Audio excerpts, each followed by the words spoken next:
And if we don't transform lives, redesign our systems, steward our resources, protect our democracy, Africa, hear me, then it's our fault. Our time is not to someday. Our time is now. Tick-tock. Clock is ticking. Your Royal Highnesses, Your Excellencies, distinguished guests, ladies and gentlemen, we have seen from this conversation that women are not just filling leadership gaps, but they are transforming leadership itself. Countries with gender-balanced leadership deliver stronger economies, more stable governance, and greater social progress.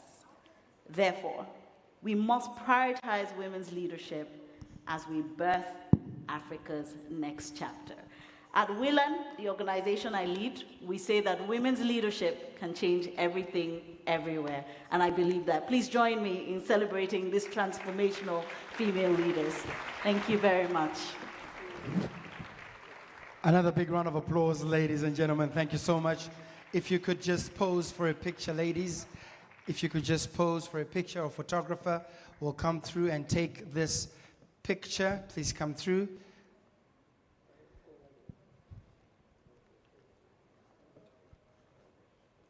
Congratulations, congratulations. There we go.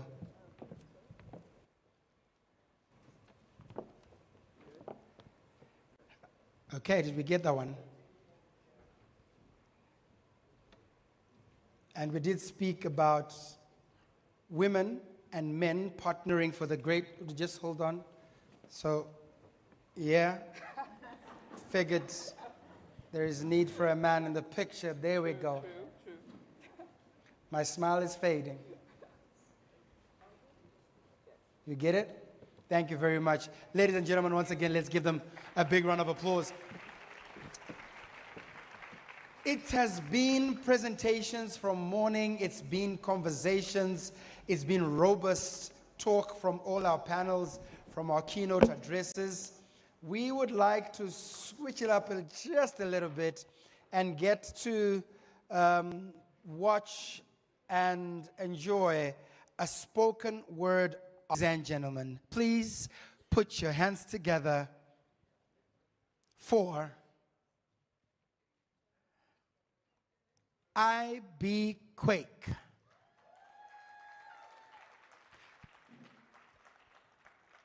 At the back there, are you still there? Let me hear you make some noise, please. Ah, fantastic. Thank you so much. I.B. Quake, over to you.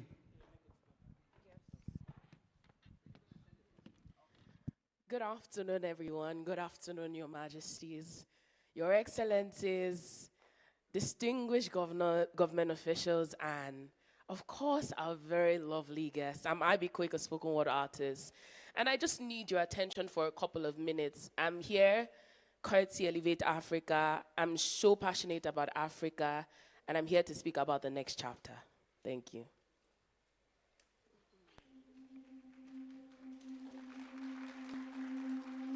How do we break glass ceilings?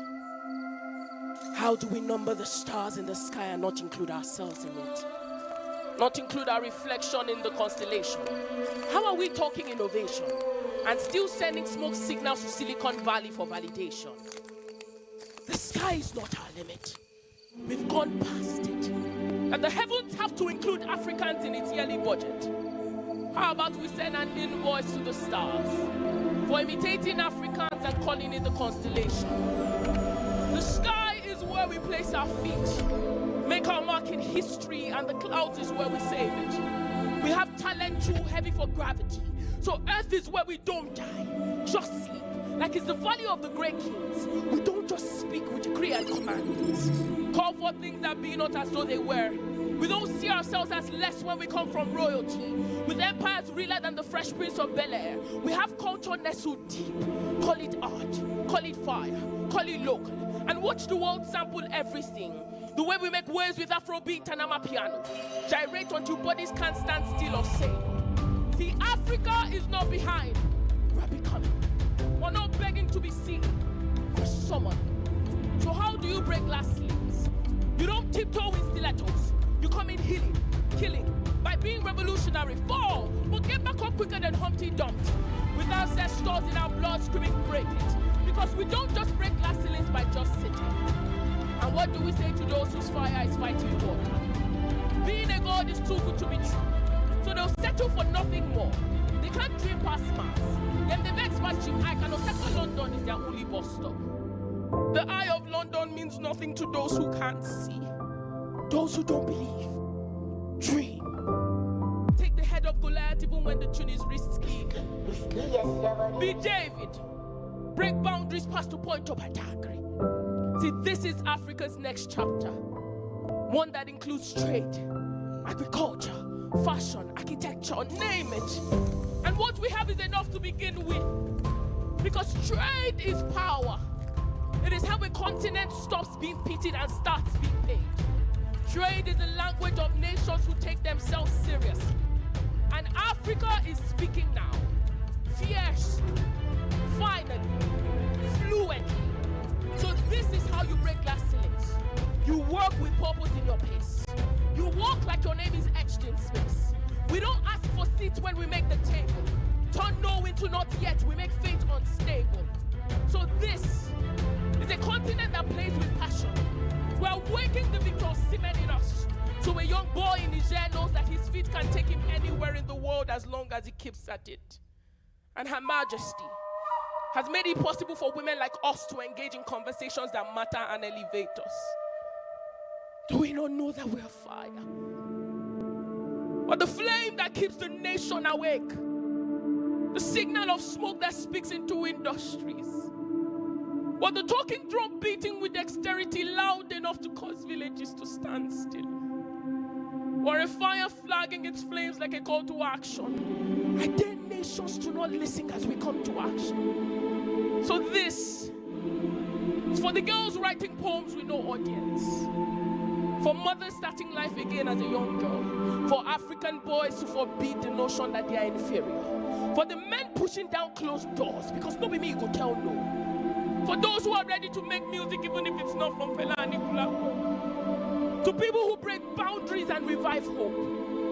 We're not privileged to be center of conversation. We deserve to be in every room, every office, every stage, every tongue, and I dare say every place where decisions are being made. You don't try to resurrect the people who cannot die and simultaneously know how to rise. So I present to you Africa's next chapter. Thank you.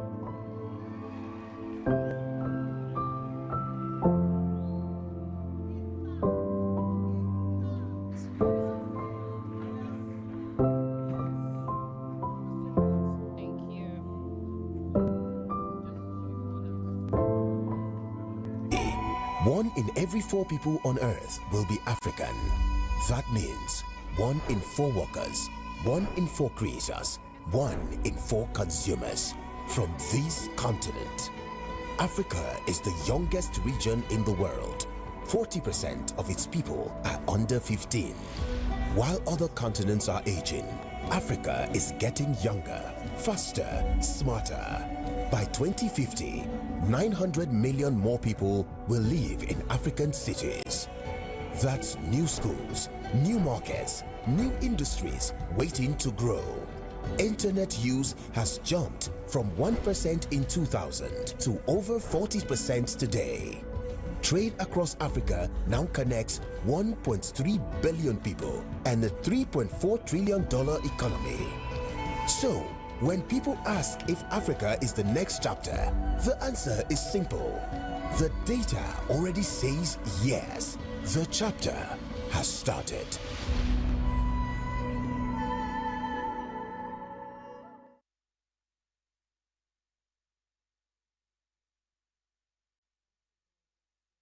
Allow me now to call on Femi Taiwo, Program Director, Elevate Africa Fellowship. Let's give him a big round of applause, ladies and gentlemen.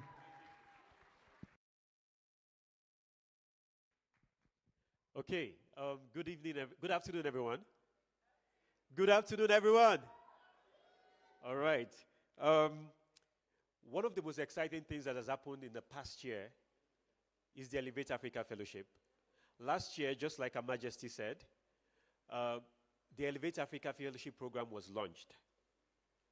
At Elevate Africa, we believe that leadership talent is required to elevate Africa. That wonderful blend of brilliance, of authenticity, of purpose, of cultural awareness, innovation, doggedness to elevate Africa. And that's what the 17 mid-career fellows that we've chosen from 13 African countries represent. So very quickly, I will just direct us to look at the screen, watch a very quick video, and I will introduce you to two of those fellows to speak about their work shortly. Thank you. Ogiamia Tuashe III as they unveil. Let's put our hands together for this. This is what will transform Africa. Africa has the fastest growing and youngest workforce populations in the world, and yet most of our leaders are over 60. That creates a gap. We see a generation ready to lead, but too often excluded from shaping the systems that define our future. It was because of this gap that Elevate Africa created the Elevate Africa Fellowship, a 12-month Pan-African program for professionals, built on the belief that the top 1% can activate the 99%. The fellowship brings together leaders from across the continent and across industries, designed with an African-centered approach to solutions. The fellowship equips fellows with the skills to influence, innovate, and inspire change across the continent through core leadership development training and mentorship sessions with some of Africa's most brilliant minds. The inaugural cohort brought together 17 mid-career professionals from 13 African countries. Say hello to Yaira, a youth activist from Ghana empowering the next generation through Uriel Impact Generation, her foundation creating change at the grassroots level. From Malawi, we have Daniel Chisoni, a development practitioner spearheading a movement that advocates for and empowers communities to be self-reliant. Reham Ali from Egypt is a pioneering professor in agriculture and a leading voice in plant protection research, making groundbreaking contributions to agricultural practices across the country. Nicolette Indigwe Kalu is a Nigerian-born producer, writer, and director, as well as the founder of a media company. She also serves as managing director of a marketing firm where she leads impactful projects and collaborates with top brands to shape powerful stories, branding, and market campaigns. Grace Nelson, a Ghanaian pharmacist who is dedicated to healthcare transformation through policy advocacy, stakeholder engagement, and access strategies. Ngoma Temakum from Cameroon is leveraging biotech innovations to improve healthcare across Africa. Maya Fakfer from Tunisia, founder of Medintech, is pioneering AI-driven initiatives to improve women's health in underserved communities. Taman Momadi from Comoros Islands and Senegal is a climate strategist and CEO of African Loop Consulting, specializing in climate strategy and climate-focused art production, bridging Europe and Africa in the fight for sustainability. Natalie Safuma from Kenya is the founder of Sisters in Climate and leads a pan-African community advancing climate knowledge and collaboration for a sustainable future. A development strategist, she is passionate about inspiring social development across Africa. Buyawa Inyakaza, a South African economic development strategist, branding expert, and public speaker, is leveraging identity to anchor nations and is also the founder of Sukeme Consulting. Joseph Agwal from Uganda is the founder of AgroSupply, an agricultural company transforming farming by bridging technology with smallholder farmers. Dr. Elena Amadila, senior lecturer at the University of Namibia and research fellow at Princeton Institute for Advanced Studies, specializes in development finance. Dr. Tosan Mugwetera from Nigeria, a medical doctor with 20 years of experience, is transforming healthcare in low-resource settings through high-impact software solutions. Nima Nzani Kasim from Kenya, founder of the Hijabi Mentorship Program, is fostering leadership and advocacy for gender equity across Africa. Salam Teklahaimanot from Ethiopia, COO of Telos Technology Solutions, is revolutionizing the country's mobility ecosystem with scalable tech solutions. Bola Edwards, CEO and co-founder of Proud African Roots, is transforming children's content and education through media and storytelling. And finally, Axin Kondawani from Zambia, an aerospace engineer, drone technology expert who is driving security and technology solutions across the continent.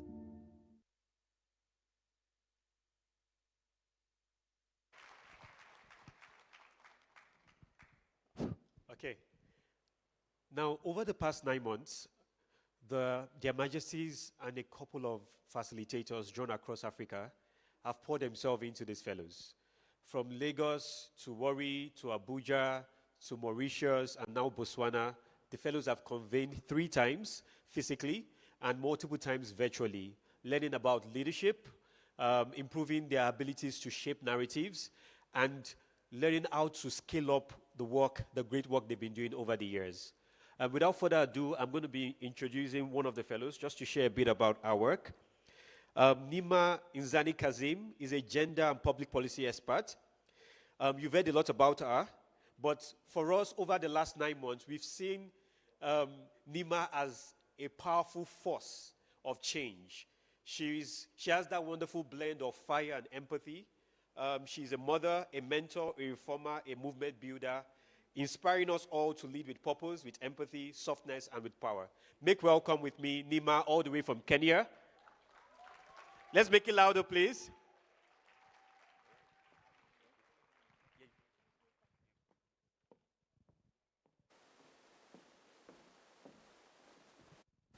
Good afternoon, everyone. My name is Nima Nzani Kasim.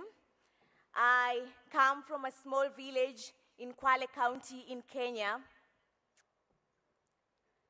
I am a communication strategist by profession, a gender and policy expert. But more than that, I'm a woman who believes that girls from quiet places can build loud movements.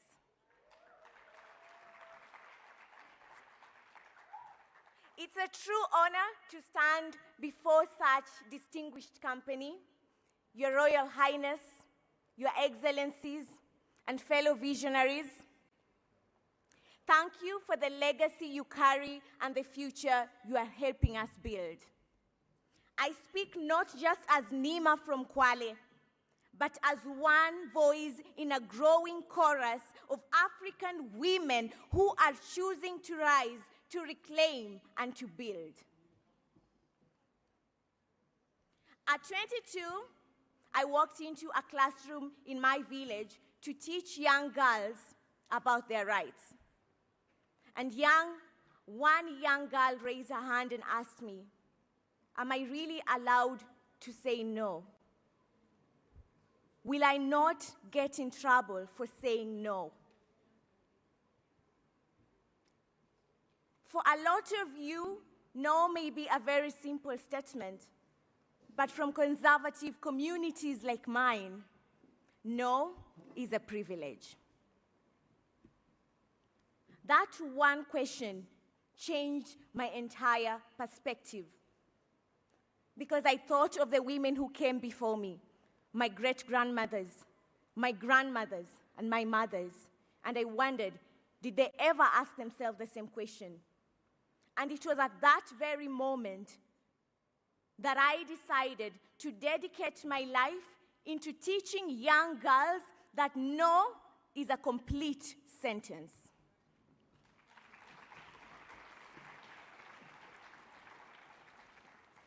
That is how I formed Hijabi, not from privilege, but from purpose and urgency. And today, the Hijabi Mentorship Program has reached over 30,000 girls and women in underserved communities. We've mentored over 7,000 girls and taught them about leadership, rights, and safety. And we've supported over 5,000 survivors of gender-based violence by providing them with legal support, psychosocial support, and the most important support. Which one is it? Financial support. We've influenced county and national policies, and we plan to continue doing the same in the African continent. My vision is bold but simple. A society that not only recognizes but protects the rights and freedom of women and girls. The right to education, the right to safety, and the right to choice. Dear leaders, these are not radical demands. They're human rights.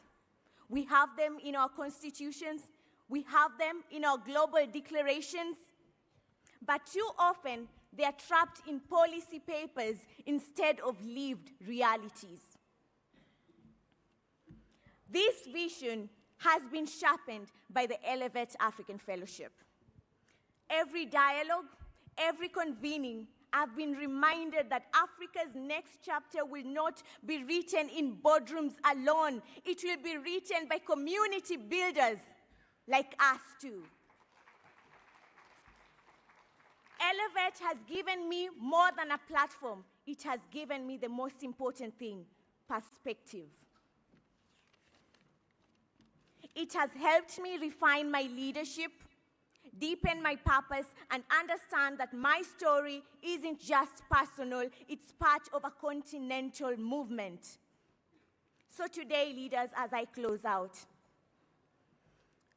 this continent is not broken. It's breaking new grounds. And we, as her daughters and sons, are rising, not just to dream, but to deliver. So I stand here for every girl out there who is yet to master her first no. I stand here for every girl who hasn't seen someone like her on a stage like this. Sometimes innovation is not just about AI and technology. Sometimes innovation is a woman wearing hijab and speaking Swahili and standing in front of a podium like this. Ladies and gentlemen, Africa is not waiting for its turn. Africa is the next chapter. Thank you. Amazing.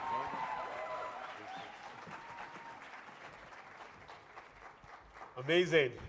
So you can imagine what the classrooms, what our Zoom meetings, what our physical interactions have been like over the past 9 months. Trust me, that's just a small little bit of it. Every once in a while, we meet a leader whose work reminds us that innovation is not just about technology, but about humanity. Maya is one of such leaders. A medical doctor, a researcher, and a visionary. Maya, who hails originally from Tunisia, but now calls Canada home, still has a heart beating for Africa. And as the founder of Med and Tech, she leads groundbreaking work at the intersection of AI, healthcare, and storytelling, ensuring that no woman's life is lost due to late detection. Please join me with a very loud, rousing ovation to welcome Dr. Maya.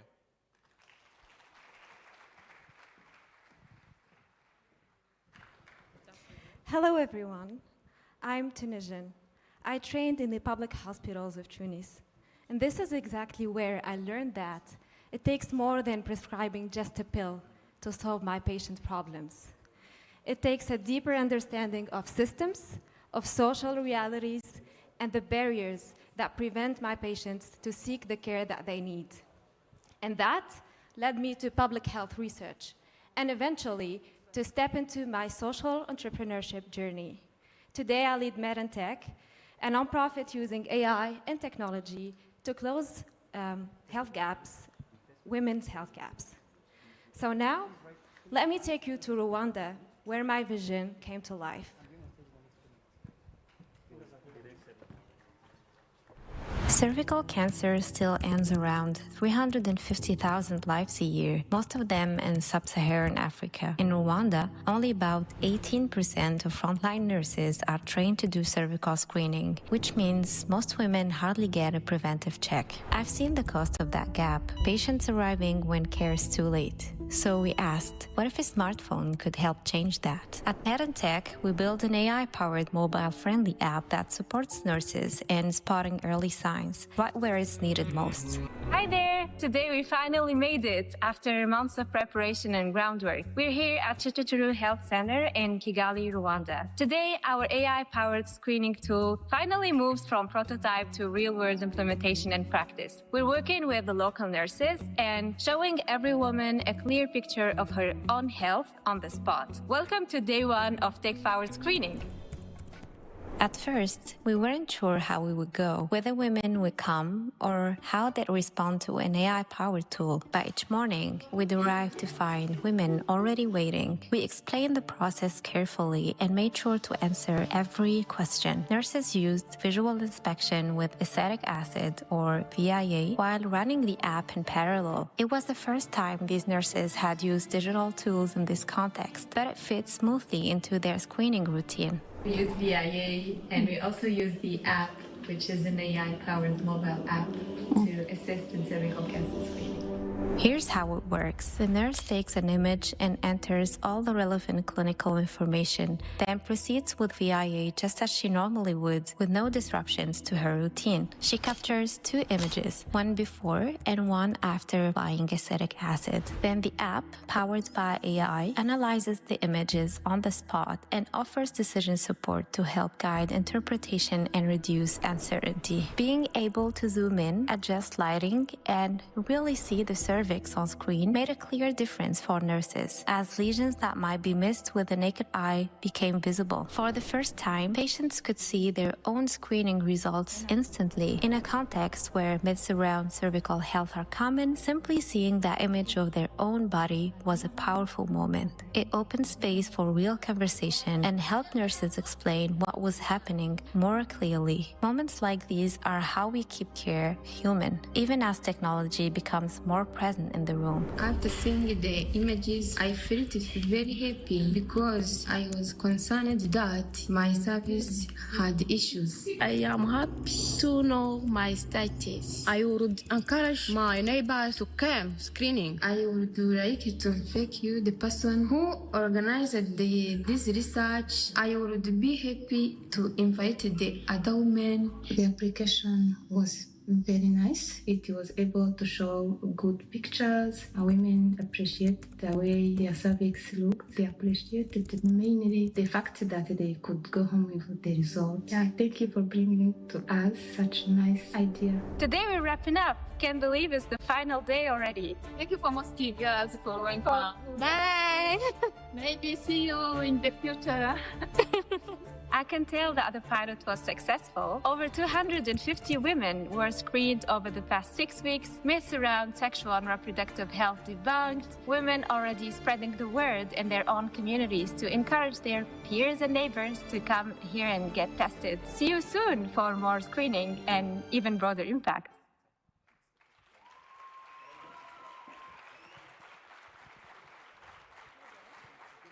So what you just saw is more than a pilot. It's about building a movement. We screened 260 women, but the impact goes far beyond numbers. It's about building trust, demystifying reproductive health, and ensuring access to life-saving screening. Over the next 10 years, we aim to reach 10 million women. Oh, sorry about that. That was far too ambitious. I meant 2 million women, building a future where access to life-saving screening is a right, not a privilege. And with that, I'd like to express my sincere gratitude to their majesties and to the whole Elevate Africa team for giving me this opportunity and for also believing that African innovation has the power to shape Africa's next chapter. Thank you. Let's give it up. Let's give it a big round of applause, ladies and gentlemen, to our fellows.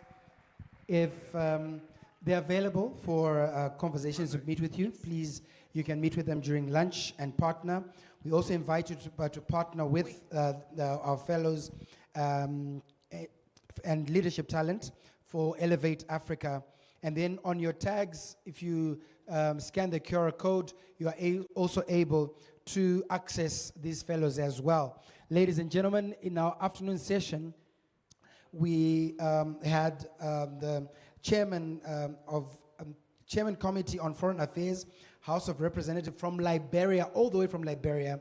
He was supposed to be in the afternoon session, but he has been recalled back to Liberia. So he has asked if he can just say a few words before he leaves. Please put your hands together for, this is a goodwill message by Honorable Ta Wogbe. Let's give him a big round of applause. All the way from Liberia, ladies and gentlemen, let's give him a round of applause. Good afternoon, good afternoon. Are you okay, Africa?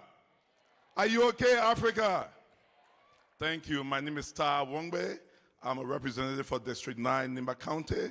I'm also at ECOWAS Parliament. It's a privilege and honor to be your magistrate. It's an honor. Thank you so much for having us. You know, when I think about elevating Africa, I think about my time also as a refugee in Guinea, as a refugee in Cote d'Ivoire. We cannot elevate Africa without knowing our stories, where we came from.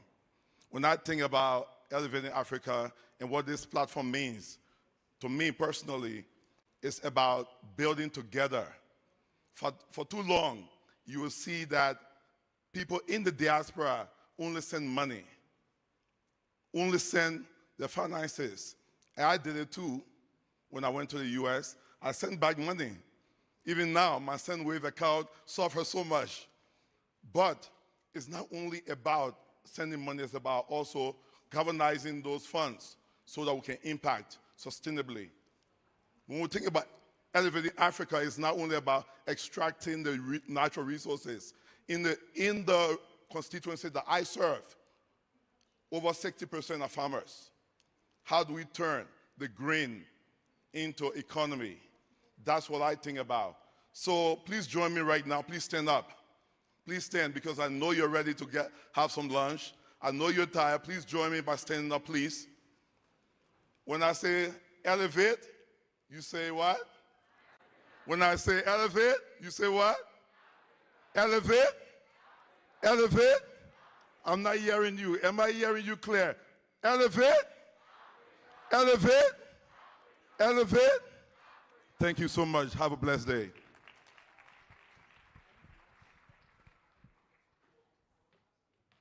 Thank you very much.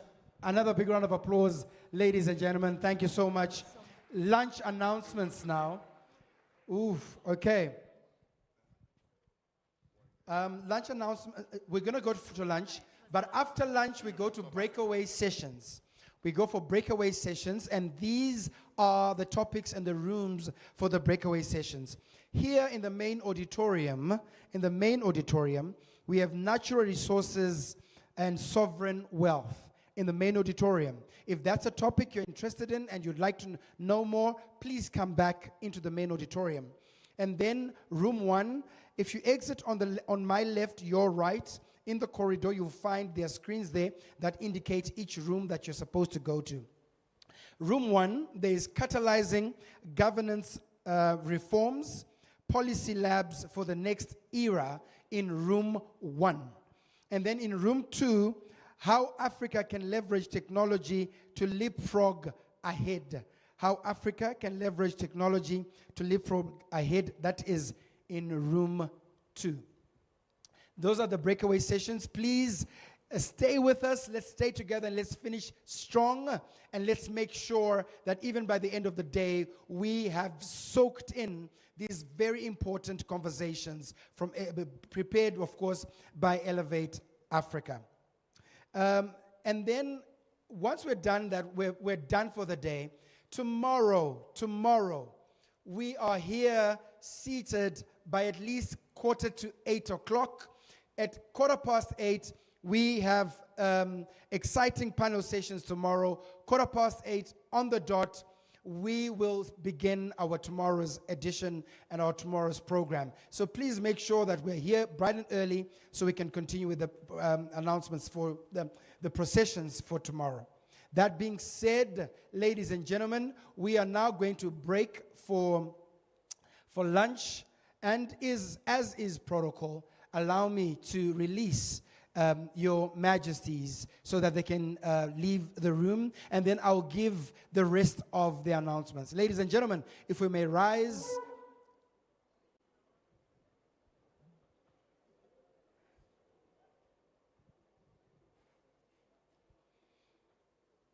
Their majesties are taking leave, Her Excellency is taking leave, and all our honorable guests are taking leave.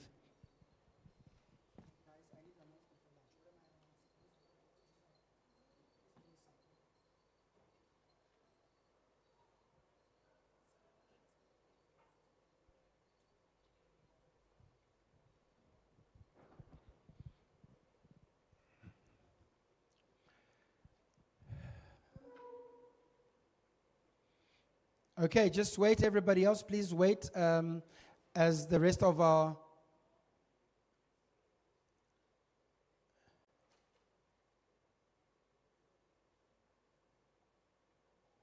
Let's just give them a bit of headway. So the rest of us, our ushers, can I see you please somewhere if you can hear me? Once you exit this door, the ushers will lead you to our to the various lunch areas that have been prepared for us. So the ushers outside, ready and waiting to lunch. Please enjoy lunch and let's come back after 1 hour for the afternoon session. Thank you.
Izwi lo moya lisihlanganisa